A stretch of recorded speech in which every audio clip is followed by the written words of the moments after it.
The cry in the ruins. The sky above the jungle moon was dark and full of thick green clouds. Lightning flashed now and then, lighting up broken metal pieces spread across the land like bones from a dead ship. Joren, a human scavenger, moved carefully between the ruins, his boots crunching over old armor plates and shattered glass. He was alone, like always. He liked it that way. Joren worked for scrap, searching for old tech, wires, and rare metals that he could sell back at the colony market. Today was just another day until he heard it. A sound. A strange, soft cry. It wasn't a machine sound. It wasn't metal scraping. It was something alive. Joren froze. He listened. There it was again. A weak, sharp yelp. It echoed from inside. A half-destroyed cargo bay not far from where he stood. He pulled out his flashlight and moved toward it. The walls of the cargo bay were cracked and blackened with fire. Joren stepped over fallen beams and pushed open a broken door. The cry came again. Closer now. He pointed his light into the shadows and stopped. There, curled up in a corner, was a small creature. It looked like a predator, but young. Maybe the size of a dog. Its fur was dark silver, glowing faintly in the light. Its eyes, large and deep purple, stared back at him, filled with fear. It was injured. One leg twisted, one ear torn, and around its thin neck was a strange metal collar. Joren didn't move closer yet. He'd seen many animals in the wild, but nothing like this. Its claws were sharp. Its teeth could rip metal. And yet, it cried like a lost child. Slowly, carefully, Joren crouched down and set his flashlight on the ground. "Easy," he whispered. "I won't hurt you." The creature growled weakly, then whimpered again. Joren reached into his satchel and pulled out a small pack of dried food. He opened it and tossed a piece gently toward the cub. The creature sniffed it. Then slowly, it crawled forward and took the food in its mouth. It chewed, still watching him. "I guess you're hungry," Joren said, softly. He didn't know why, but something inside him shifted. This wasn't just an animal. There was something intelligent behind those eyes. Joren made a quick decision. "I'm not leaving you here." He took off his jacket and carefully laid it near the cub. The creature didn't run. It just watched, blinking slowly as if it didn't believe anyone would help it. Gently, Joren wrapped the cub in the jacket and lifted it into his arms. It was light. Bones too visible under the fur. It had been alone for a long time. As Joren walked back to his small rover, he thought about what the colony people would say. They feared predators, especially alien ones. Just last month, a trader was fined for bringing in a wild alien lizard. This thing looked like a baby beast from a nightmare. Glowing fur, sharp limbs, strange eyes. It would scare anyone. But Joren didn't care. He'd seen death in the war. He'd seen monsters with no hearts. This cub wasn't one of them. He reached his rover and opened the back compartment. The cub shivered slightly, then curled up in the jacket. "I'll keep you safe, Poe," he said, almost to himself. Back in the colony, he avoided the main streets. He parked behind his workshop and quietly carried the cub inside. No one saw him.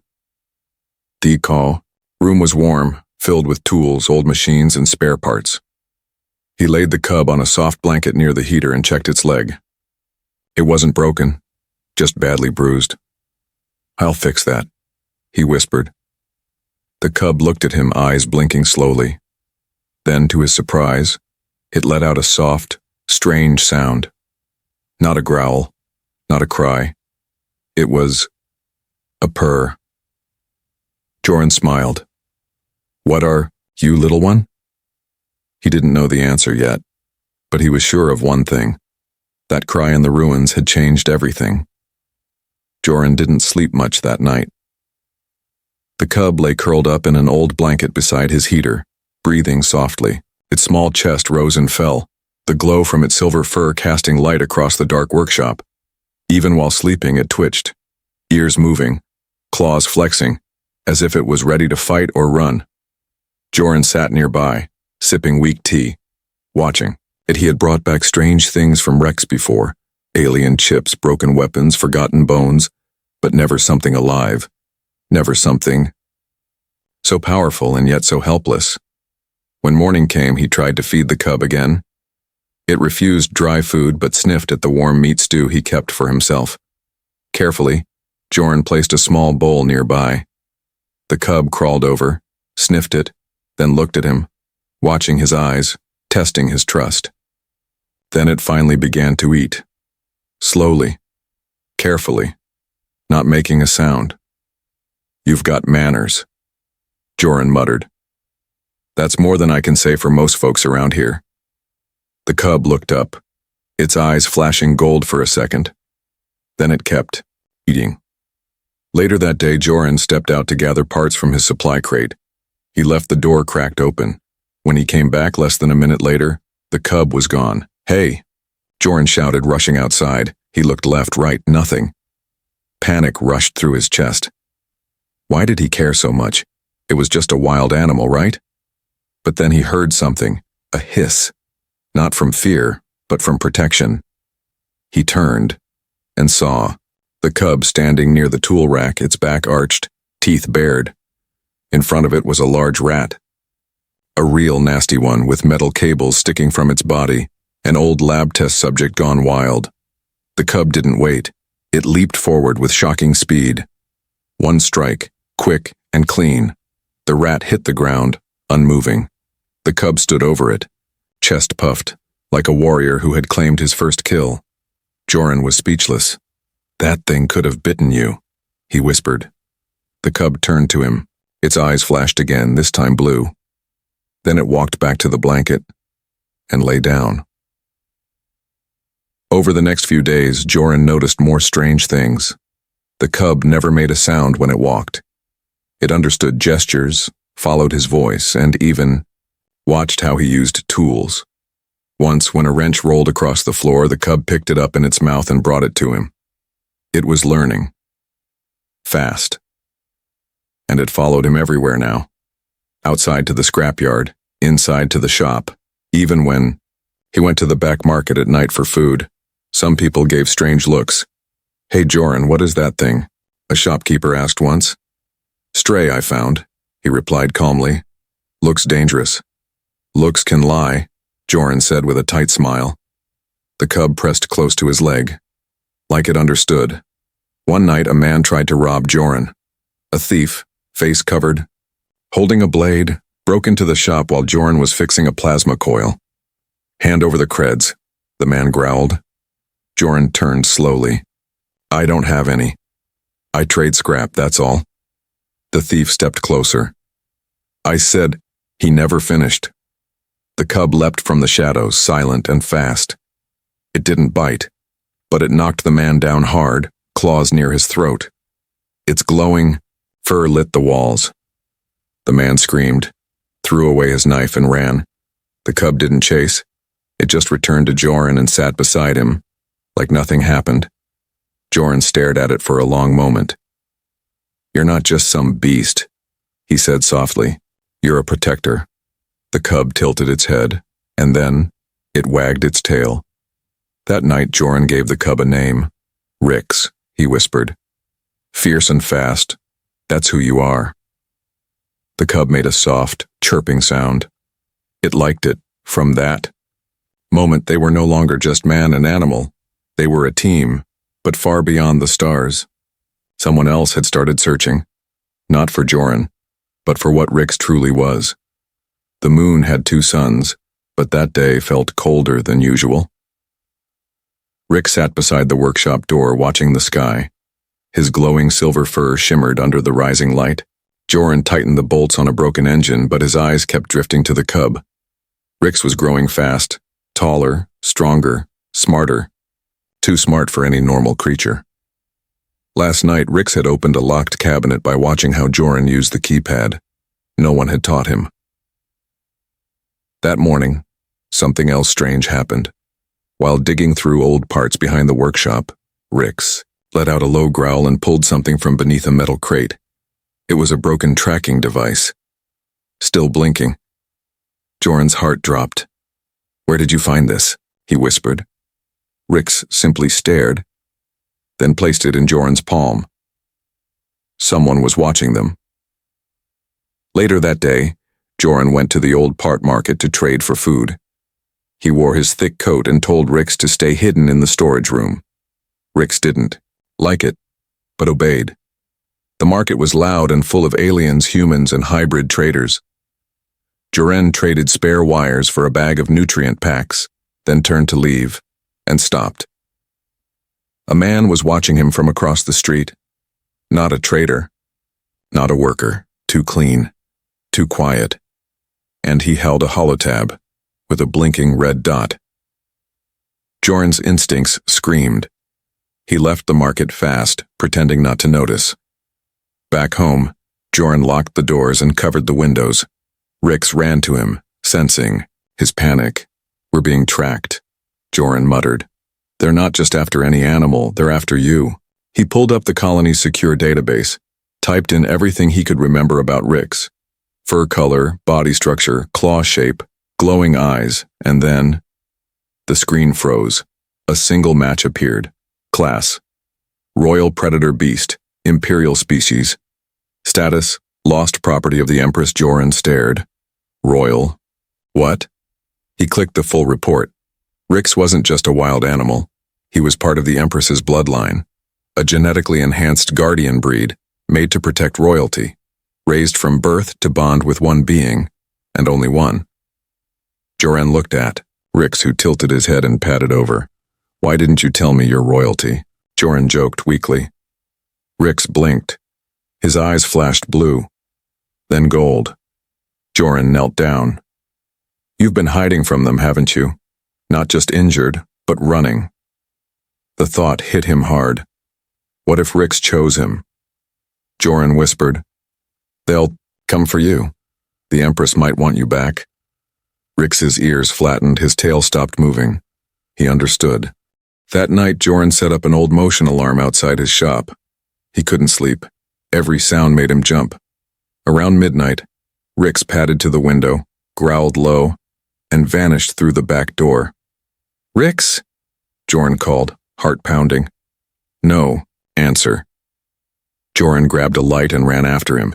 He followed faint paw prints into the scrap field behind the workshop.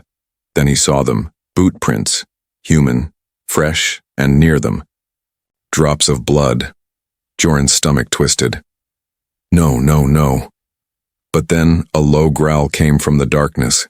He turned and found Rix standing on a pile of metal, fur bristling, standing protectively over a man who was groaning on the ground.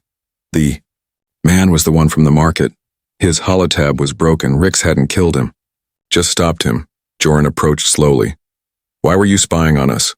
The man coughed. "You don't know what you're keeping." "I know enough." "It's not just a pet," the man gasped. "That thing belongs to the Empress. It was born to kill for her." Joran knelt beside him. "Then why hasn't it killed me?" The man had no answer. Joran let the man crawl away. He didn't want war. But war was coming. He looked at Rix.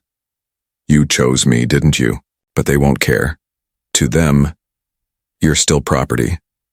Rix stepped closer, pressing his head against Joran's chest. Joran wrapped his arms around him. "I won't let them take you." But in the shadows beyond the planet, ships had already left Imperial space. The Empress had received the signal, and she wanted her pet back. Storms rolled in across the sky.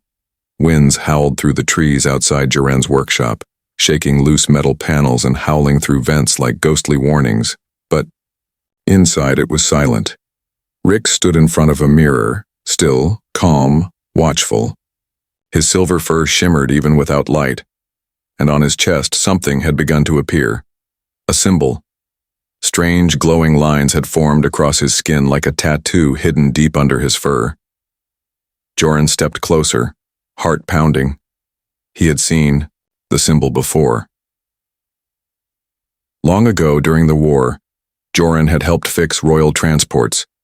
Every high-level Imperial family crest had a living seal, a symbol only visible on blood-bonded creatures tied to the Empress. Now he saw it.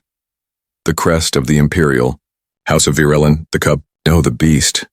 In his workshop was not just a royal pet. He was the last of the Empress's blood guard. That night, Joran heard the roar of engines. He ran to the window. A sleek black ship hovered just outside the colony walls. No lights, no insignia, just shadows and power. He grabbed his old blaster and rushed to Rix. We have to move now. But Rix didn't move. He just looked at Joran, silent, still. Then someone knocked on the door, not pounded, knocked 3 times, calm, cold. Joran opened it slowly, gun ready. A tall alien woman stood in the rain. Dressed in black armor, her eyes were deep violet. 2 guards stood behind her. Their weapons were not drawn. I am Lady Virus, she said smoothly. Sent by Her Majesty the Empress. Joran said nothing. We are not here to harm you, she continued. We came for the beast. Rick stepped forward. Lady Varys's eyes widened just slightly. He lives, after all these years? She bowed to Rix. He was once a cub. The Empress held him in her arms. She called him Sauron, which means Heartclaw. He vanished during the Great Rebellion. We believed he was dead. Joran spoke carefully. He's not yours anymore. He's not the same. Virus looked at him. He carries the Empress's mark. That bond is sacred. He chose me, Joran said. For a moment, no one spoke. Rain tapped against metal and leaves. Then, Rix growled, low, steady. Virus watched him. He remembers. She stepped forward slowly, removing something from her coat. A small metal disc, an old memory device. She left this in case he was found. She placed it on the table. I will return in 3 days. Let the beast decide. And then she left. That night, Joran unlocked the disc. A soft blue light filled the room. A hologram appeared. A woman with silver hair and royal robes. Her voice was gentle. Sauron, if you are seeing this, it means you survived. My heart is broken and whole at the same time. She touched her chest. They tried to kill you, to weaken me, but I never stopped searching.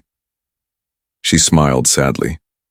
If you found someone who protected you, who loved you, then I thank him, but I still hope you remember me. The image faded. Joran stared at the place where she had been. He looked at Rix, who hadn't moved. The cub, his Rix, had once been Sauron, the protector of an empire, the heart of a queen. Joran walked to him and knelt down. I can't force you to stay, but if you go with them, I want you to choose it. Not because of blood, not because of symbols, but because it's what you want. Rix blinked, then pressed his forehead gently against Joran's. 3 days passed. The ship returned. Lady Varys stepped out. No guards, no weapons. Joran stood waiting outside, Rix beside him. Well? She asked softly. Joran looked down. Rix, he whispered. Go, if that's where you belong. Rix looked at the ship, then at Varys, then back at Joran. For a long moment the world was quiet, and then Rix stepped behind Joran. Varys's eyes widened. He refuses the blood call? Joran nodded. He made his choice. Varys looked down, nodded once, and turned. No one refuses the Empress, she said. But perhaps she will understand this. Before boarding the ship, she left a gift, sealed documents, access chips, and a single glowing coin. For the one who raised her heart, she said. Then she was gone. That night, Joran tossed another log into the heater. Rix lay beside him, head resting on his boots. You could have had a palace, Joran muttered. Rix huffed and nudged his leg. Joran smiled. You chose me, and Rix's glowing eyes blinked slowly, as if to say, always. Days passed quietly after the Empress's messenger left. The colony was waking up to rumors, a royal creature hiding among scrap dealers, a human protecting something worth more than Ships. Joran kept his head low. He worked during the day, fixed engines, traded metal. But at night he trained Rix. They didn't talk about it, but both of them knew the peace would not last.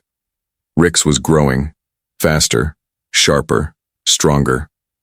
What was once a wounded cub now moved like lightning. He could leap across rooftops without sound. His eyes could spot drones in the dark. He didn't just protect Joran, he watched everything. Calculated, and more than once, he saved Joran's life. One night, Joran returned late from the black market, trading post. His arms were full of coolant tubes, wires, and a replacement part for the food heater. He didn't notice the man following him in the dark, but Rix did. The man moved fast, straight toward Joran with a needle weapon aimed at his back. Joran dropped the supplies as Rix came out of nowhere. The attacker didn't even have time to scream. In seconds, Rix had him pinned to the ground, growling low, jaws inches from the man's throat. Joran pulled Rix back gently. "It's okay. Let him speak." The man trembled. "Please. I was sent for the bounty. I didn't know he was yours." "He's not mine," Joran said quietly. "He's free, but you tried to take him like property." The man ran off, crying, limping. Joran turned to Rix. "You didn't kill him." Rix gave a short huff and sat down. "You're learning mercy, but mercy wouldn't save them from what came next."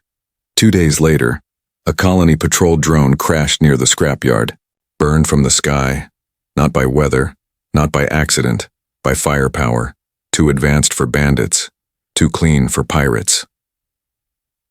Joran found part of the drone's memory chip. He scanned it inside his workshop. The image was blurry but clear enough. Imperial soldiers in armor. Black and silver. They were coming. Joran knew they had one chance. Run. But Rix refused to leave. He stood at the edge of the colony wall, tail straight, growling into the distance. Joran tried to reason with him. "We can't fight soldiers, not with scrap tools and an old blaster." But Rix didn't move. He sat like a statue all night, watching, waiting. At dawn, the first ship landed. Silent. Swift. Not in the colony, but in the forest. East of the scrapyard, Joran watched through binoculars. He counted 5 soldiers, trained, silent. Hunters, not there to talk, not there to ask, there to take. Joran looked at Rix. "If we stay, they'll kill us both." Rix stared at the forest, then walked to Joran and did something he had never done before. He touched his forehead to Joran's heart, then turned and ran into the forest alone. Joran panicked. "Rix!" But the cub didn't stop. He understood he was leading them away from Joran. He was buying time. The next hour was a blur. Joran packed what little gear he could. He left behind most of his tools and ran to his old canyon shelter, an emergency hideout from his soldier days. He stayed hidden for hours. Then the earth shook. Distant growls, explosions, screams, then silence. Joran's chest hurt. He knew Rix was strong, but he was still young. When night fell, Joran couldn't wait anymore. He took his old rifle and flashlight and went into the forest. Branches snapped under his boots. Smoke hung low in the air. He found signs of battle. Broken trees, claw marks, drops of blood that glowed faintly silver. "Rix," he whispered. "Please." He kept walking. Then, he saw it. Rix. Lying under a tree. His fur was torn. One leg, badly burned. But he was alive. Barely. Joran dropped to his knees. "I told you not to be a hero," he choked, lifting him gently.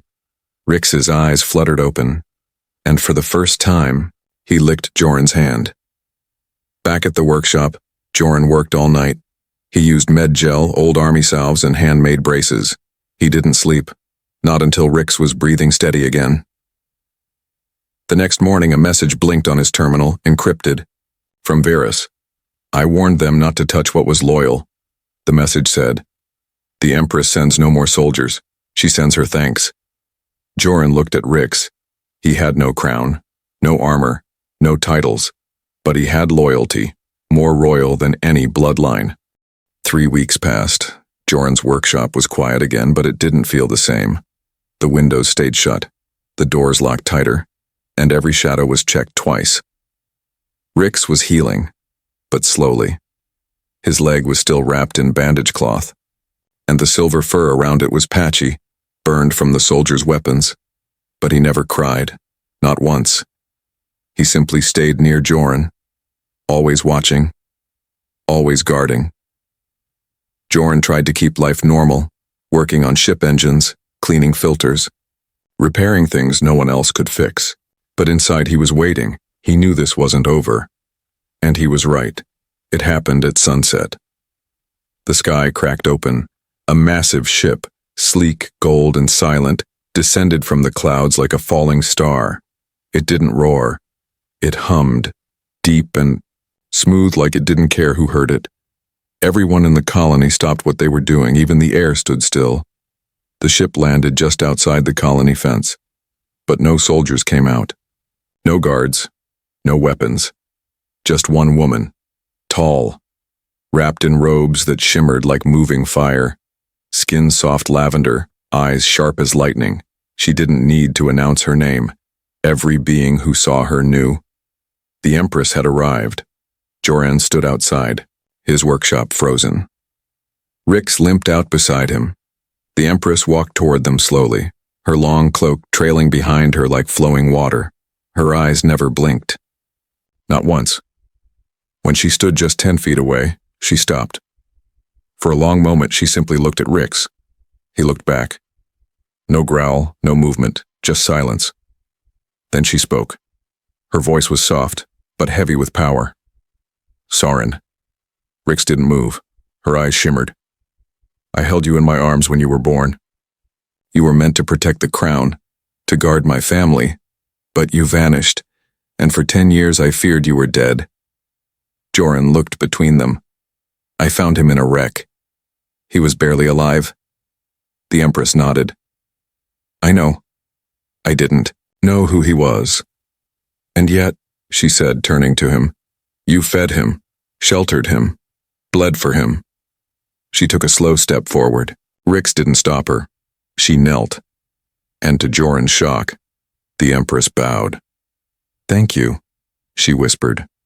You didn't just save a beast, you saved my heart. Rix's ears perked. He limped toward her and gently pressed his nose to her hand. She smiled, but it was sad. Do you wish to return, Soren? Rix looked at her hand, then turned and limped back to Joran's side. The Empress watched. He chose you, she said softly. Not by law, not by order, but by bond. She stood again, tall and strong. Then I won't take him. Joran blinked. What? The Empress smiled faintly. He is royal, but he is not a prisoner. If his heart is with you, then so be it. She raised her hand. A guard from her ship approached and presented a silver box. Inside, a medal of honor, glimmering with the royal crest. She handed it to Joran. No human in our history has been chosen by a blood beast before. You are now under royal protection. No one will touch you. No one will harm him. She took a breath. But I ask only one thing. Joran nodded. Anything.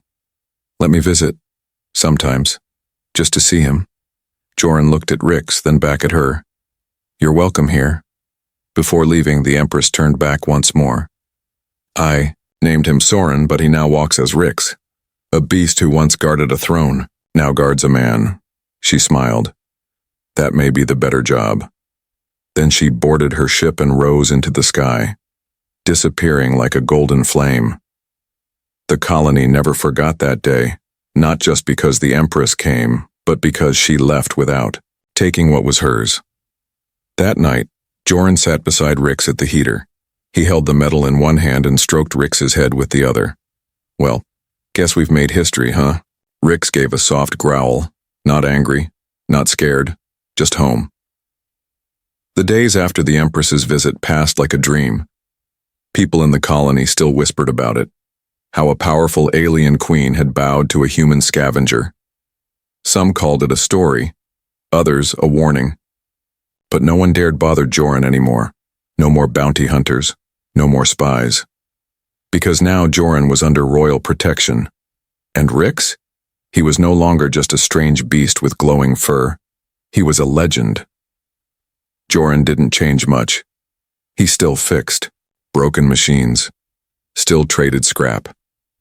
But every time he walked through the colony, heads turned, not because of his tools, not because of the metal hidden under his coat, but because Rix walked beside him, proud, tall, healed.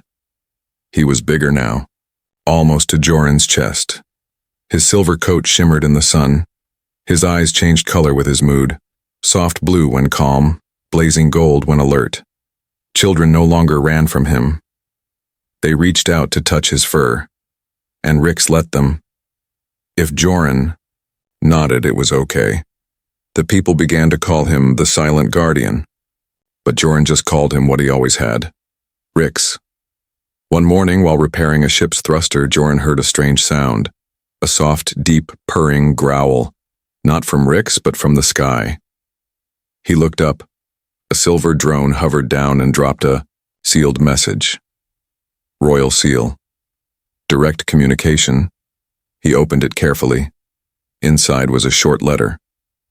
To the one chosen by Rix, the Empress wishes to grant you a choice. Come to the Imperial Palace. Stay as honored guests. Let Rix return to the place of his birth, but not in chains. In freedom. With you. Or remain where you are. Your bond is yours to protect. Either way, the Empire stands behind you. Varus. Joran stared at the letter. Rix stood nearby, ears forward, waiting.